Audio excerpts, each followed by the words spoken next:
शंभु पंचार भक्षणम उमासुतं शोक विनाशकारकं नमामि विघ्नेश्वर पादपङ्कजं वर्णानामर्थसङ्घानां रसानां छन्दसामपि मंगलानां जय कर्तारो वन्दे वाणी विनायको श्री गणेशाय नमः।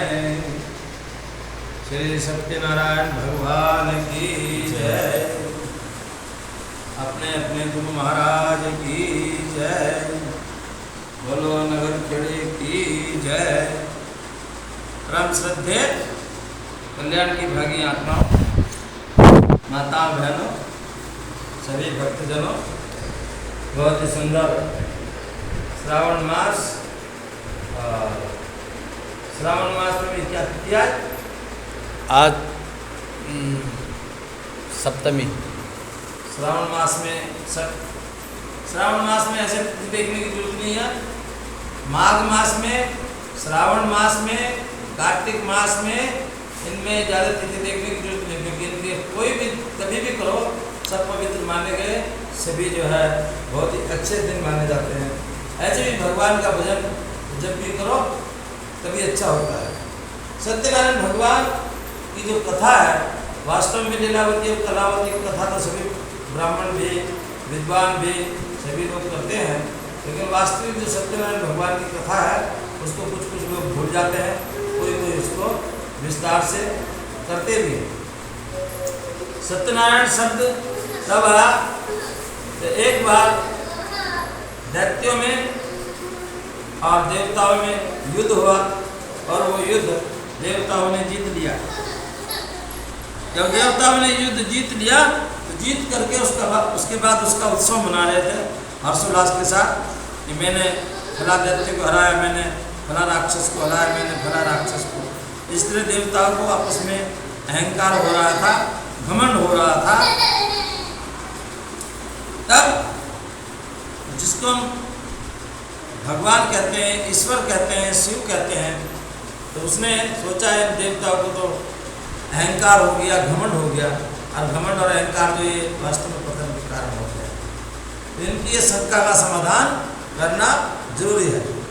तो भगवान ने वहाँ पर अपने आप एक ज्योतिर्मय रूप में बहुत ही चमकने वाला, जिसका तेज हजारों हजारों सूर्य से भी ज़्यादा था, अग्नि से भी ज़्यादा था, बहुत ही बड़ा तेज वहाँ पर प्रकट कर दिया। और उसको देखकर सब देवता जितने भी वहाँ उत्सव मना रहे थे वो सब चकरा गए। वो सोचने लगे हम सब देवता तो यहाँ हैं, तो फिर ये तेज किसका है, ये क्या है, उसको जानने के लिए इनमें आपस में इच्छा हुई और जानने के लिए कहने लगे पहले इसका कौन पता लगा के आएगा कि ये जो तेज है किसका है, ये क्या सामने चमक रहा है। तब अग्निदेव ने कहा सबसे तेज मैं हूँ, सबसे शक्तिशाली मैं हूँ, और मैं जाता हूँ अभी 1 ही मिनट में पता लगा के आता हूँ। अग्निदेव वहाँ गए, वहाँ पे ज्योतिर्मय रूप में से एक आवाज़ प्रकट हुई कि आप कौन हो। उसने जाकर के अग्निदेव ने पूछा उस ज्योतिमय रूप से कि आप कौन हो। उस ज्योतिमय रूप ने उल्टे इनसे पूछा कि आप बताओ पहले आप कौन हो। कह रहे मेरे को आप नहीं जानते, मैं तो अग्नि देवता हूँ। तुम क्या करते हो? कह रहे मैं चाहूँ तो संसार को भस्म कर दूँ, बहुत शक्तिशाली हूँ। उसने ज्योतिर्मय जो स्वरूप था भगवान का, उसमें से एक उसने तिनका प्रकट किया और कहा इस तिनके को आप जला के दिखाओ। अग्नि देव उसको जलाने की बहुत कोशिश करते हैं, लेकिन वास्तव में वो तिनका नहीं जलता। तो अग्निदेव को फिर बहुत बड़ा पश्चाताप हुआ और शर्मिंदगी उठानी पड़ी, क्योंकि एक तिनके को भी नहीं जला पाए और वापस आ गए। अग्निदेव के बाद फिर पवन देवता को सबने नियुक्त किया कि जाओ तुम पता लगा के आओ। पवन देव गए और उन्होंने भी जाकर के प्रणाम नहीं किया और जाकर यही कहा कि तुम बताइए कौन हो। तब उन्होंने कहा कि आप अपना नाम बताइए। मैं तो पवन देव हूँ। कि तुम क्या करते हो, कितनी शक्ति है तुम्हारा, क्या कार्य है? कह रहे मैं चाहूँ तो सारे संसार को उड़ा दूँ। उसने कहा ठीक है, वही तिनका तो सत्यनारायण भगवान ने फिर आगे रख दिया और ले इसको उड़ा के दिखाओ।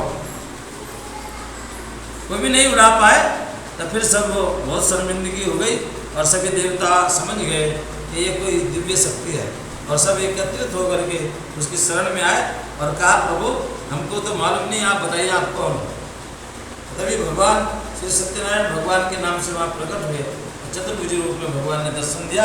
वास्तव में सच्ची जो कथा सत्यनारायण भगवान की वो ये है, और भगवान ने उस तब से ही ये सत्यनारायण की कथा, सत्यनारायण भगवान की कथा जो भी करता है, कराता है या सुनता है, उसके सभी प्रकार के पाप निष्पाप हो जाते हैं, खत्म हो जाते हैं, और उसको मोक्ष प्राप्त होता है।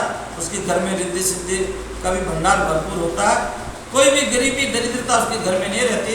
जहाँ श्री सत्यनारायण भगवान का भजन पूजन पाठ या पूजन होता है या व्रत होता है, सत्यनारायण भगवान का ये बहुत ही बड़ा सत्यनारायण भगवान के व्रत का करने का बहुत ही बड़ा फल प्राप्त होता है।